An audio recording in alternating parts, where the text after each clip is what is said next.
Ključna dimenzija, ki se je prinesla, je uradna potrditev namigov ali mnenj, ki so jih mnogi posamezniki v zvezi s to zgodbo imeli že prej. Novinarji Večera, Društvo novinarjev Slovenije in mnoge druge ali organizacije ali posamezniki so opozarjali in pozivali pristojne organe, da naj preprečijo prodajo Večera družbi Trilan, in izkazalo se je, da so bile ta opozorila in ti pozivi upravičeni, da je šlo za koruptivno dejanje, netransparentno dejanje in da se za temi posli skrival nek drug interes.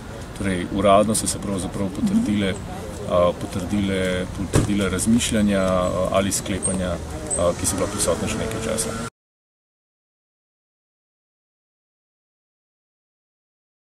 Res, da trajala 2 leti, vendar verjetno bi se bistveno hitreje zaključila, če se novinarji Večera ne bi aktivirali. Torej, zelo možno je, da bi dejansko prišlo do prodaje Večera družbi Trilan in posledice bi lahko bile seveda katastrofalne. Vsi vemo, kaj se je zgodilo z družbo Delo revije, v kakšnem razparceliziranem stanju pravzaprav je in za kakšne nenavadne ali pa verjetno tudi koruptivne posle šlo v raznih poslih njegovega takratnega lastnika Mateja Raščana, ki je bil očitno povezan tudi z družbo Trilan.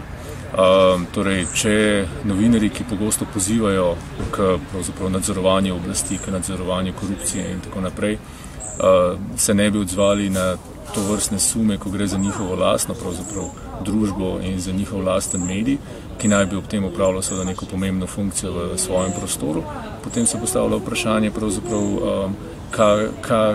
kaj novinarji pravzaprav sploh počnejo, zakaj so potem takem tiho.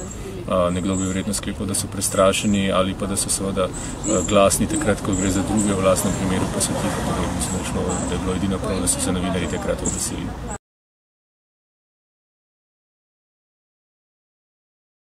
Predvsem kaže na to oziroma potrjuje, da je regulacija medijskega trga pri nas po 20 letih še vedno zelo pomanjkljiva, da še vedno obstajajo pomembne luknje v slovenski regulaciji.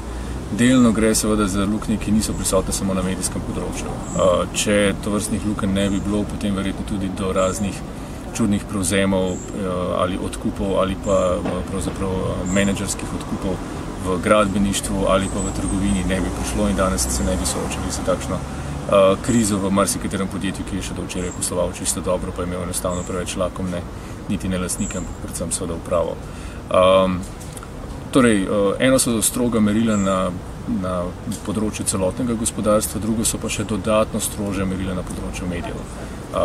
Pri medijih, še posebej pri takšnih kot je Večer, torej splošni informativni dnevni časopis, ki upravlja neko funkcijo obveščanja javnosti, ki je še posebej izrazita seveda v celotni štajerski regiji, kjer ima izredno prevladujočo vlogo in s tem tudi seveda močen položaj.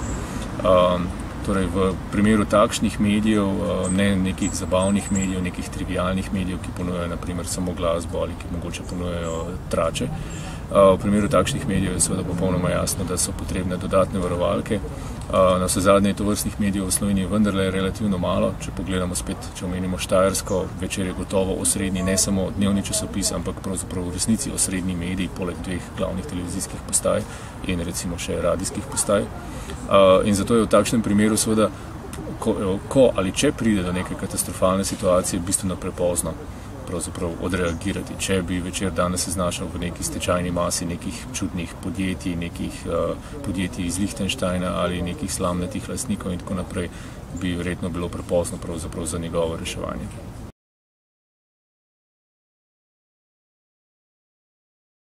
Ja, mogoče s tem celo žalim nekatere vzhodnoevropske države, namreč marsikatera vzhodnoevropska država, posebej tisti, ki so vstopili v Evropsko unijo, so nas na tem področju že zdavnaj prehitele. Mi smo zelo hitro odšli spet na lovorikah, smatrali smo, da so naši mediji relativno močni, da imajo dobre naklade, dobro gledanost, dobro poslušanost in smo jih pravzaprav prepustili enako na milost in nemilost bodisi lakomnim upravam ali nekim drugim lastnikom in s tem seveda pravzaprav vrnili na nek način medije oziroma v začetek 90-ih let, ko je bilo stanje še vedno bistveno bolj nepregledno in mi na nek način še vedno stopicamo tam in se ne premaknemo. Druge države gredo naprej. mi pa se še vedno ukvarjamo z tako osnovnimi vprašanji, kot je vprašanje, kdo je sploh dejansko lastnik nekega podjetja, kdo je sploh dejansko lastnik nekega medija. To so vprašanja, s katerimi se soočajo v nekaterih bivših sovjetskih republikah, verjetno bolj vzhodnih kot pa zahodnih bivših sovjetskih republikah, pa verjetno še v kakšni drugi, recimo temu eksotični državi, medtem ko v zahodnji Evropi, pa tudi v večini pravzaprav vzhodnoevropskih držav, ki so članice Evropske unije, se s tem vprašanjem že nekaj časa več ne soočajo.